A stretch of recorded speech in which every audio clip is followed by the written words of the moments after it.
Сәлеметсіздер ме? Біз нөмірі 36 орта мектептің 7-ші А сынып оқушылары Хасан Мөлдір, Әсет Қызарунас. Біздің қолайлы тақта сүрткішті ойлап тапқан себебіміз қазір барлығымыз шүберекті өте көп пайдаланамыз. Қолымыз кір, бор-бор болатыны өте анық.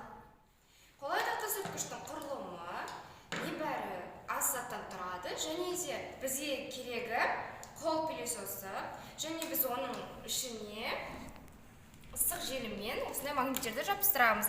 Бұл магниттер бізге тақтада осы нені ұстап тұру үшін өте керек. Бұның ішінде екі губка және де осындай шүберек болады. Біз шүберекті сулап, осылай қойып, аузын жауып қолдана берсек болады. Және де бұл өте тиімді, көп қаражат жұмсамайды. Сүрткіштің құны небәрі 500 мың теңгені құрайды. Және де тақта сүрткіштің құрылымы ол тақтаға бұлай жапсырып тұрады. Және де шүберекті сулап, оны қайтадан ауыстыруға да өте қолайлы.